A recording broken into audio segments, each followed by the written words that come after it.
Bismillahirrahmanirrahim. Assalamualaikum warahmatullahi wabarakatuh. Kembali dengan bahan ajar digital, tema 6, suhu dan kalor, subtema 1, panas dan perpindahannya, muatan IPA, oleh Everyday Print SSIMPD STT Kelas 1 Kota Bengkulu.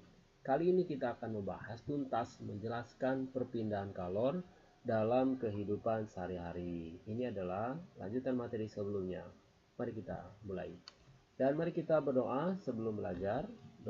Raditu billahi robba wa bil islami dina wa bi muhammadin nabiyya wa rasulah wa bi zidni ilma warzuqni fahma. Aku ridha Allah subhanahu wa ta'ala sebagai Tuhanku, Islam sebagai agamaku, dan Nabi Muhammad SAW sebagai Nabi dan Rasulku. Ya Allah, tambahkanlah kepadaku ilmu dan berikanlah aku pengertian yang baik. Amin ya rabbal alamin. Nah, menjelaskan perpindahan kalor dalam kehidupan sehari-hari. Sebelumnya kita sudah mengetahui bahwasanya panas itu adalah kalor. Nah, kalor ini dapat mempengaruhi wujud suatu benda.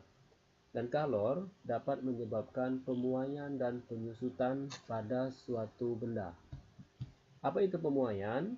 Pemuaian merupakan perubahan benda yang mengakibatkan bertambahnya ukuran dan volume benda. Kemudian penyusutan adalah perubahan benda oleh menurunnya suhu yang mengakibatkan pengurangan ukuran dan volume suatu benda. Baik, sekarang kita akan melihat apa saja perpindahan kalor dalam kehidupan sehari-hari yang sering kita temui. Nah, yang pertama itu adalah rel kereta. Rel kereta api dibuat renggang atau diberi celah antar rel satu dengan yang lainnya. Hal ini bertujuan agar ketika suhu naik, ada ruang untuk memuai, mengembang, sehingga rel tidak patah.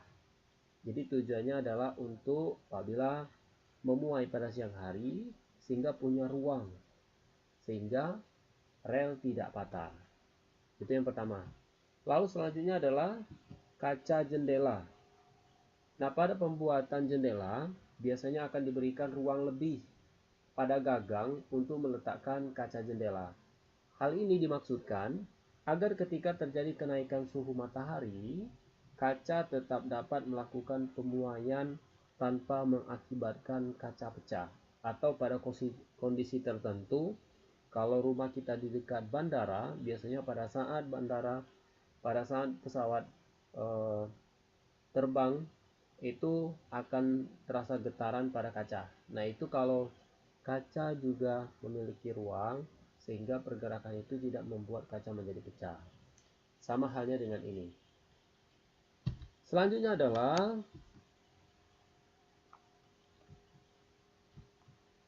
pada kabel yang dipasang.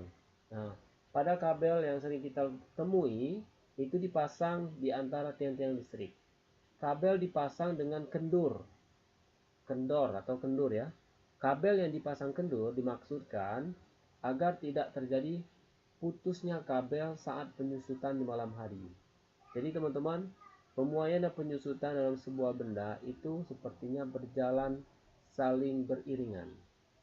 Di mana ada penyusutan, di mana ada pemuaian, di situ ada penyusutan. Nah, kembali ke kabel ini dan akan kembali pada posisi semula saat terjadi pemuaian di siang hari. Di siang hari terjadi pemuaian karena panasnya suhu dari sinar matahari. Pada malam hari, suhu menjadi dingin sehingga kabel-kabelnya itu mengerut. Kalau seandainya dipasang tidak renggang atau dipasang tidak kendur, maka kemungkinan malam hari kabel-kabel itu akan menjadi putus. Oleh sebab itu, pemasangan kabel listrik dipasang dengan kendur.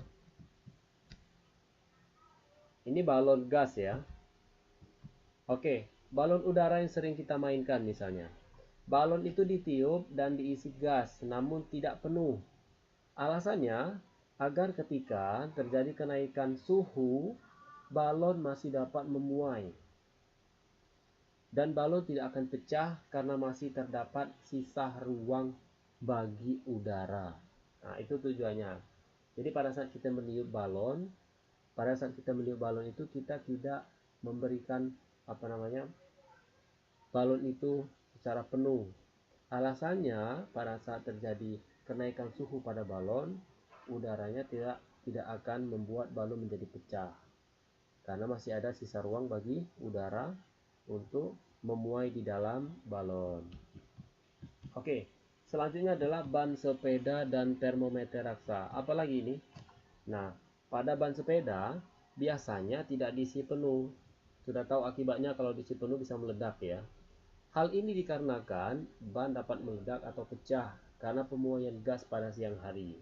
Jadi kalau kita isi penuh, kita bawa berjalan, goes, maka ada kemungkinan bannya menjadi pecah.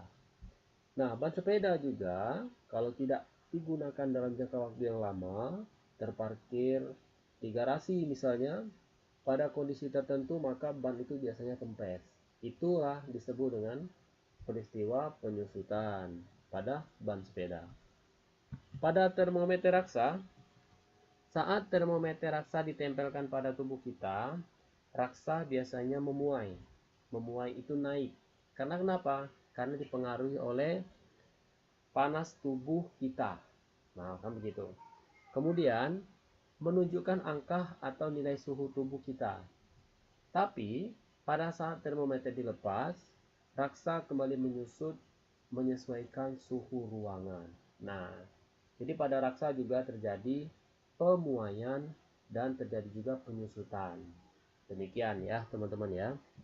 Nah, kesimpulannya adalah peristiwa pemuaian dan penyusutan hampir terjadi beriringan dan terjadi pada benda-benda yang ditemui sehari-hari di sekitar kita seperti rel kereta api, pada saat pemasangan kaca jendela, pada kabel listrik, kemudian pada balon, pada ban sepeda dan air raksa dan lain-lain.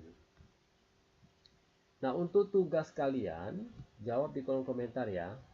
Pertanyaannya adalah, mengapa gelas kaca yang dituangi air panas bisa menjadi pecah? Tulis nama kalian, kelas, dan jawaban seperti biasa di kolom komentar. Ditunggu ya, dan tetap semangat. Demikianlah materi pelajaran IPA tuntas pembelajaran pertama. Semoga bermanfaat dan menambah pengetahuan dan kedekatan kita kepada Allah Subhanahu wa taala. Kita tutup dengan alhamdulillahirabbil alamin. Subhanakallahumma wa bihamdika asyhadu alla ilaha illa anta astaghfiruka wa atubu ilaik. Demikian. Assalamualaikum warahmatullahi wabarakatuh.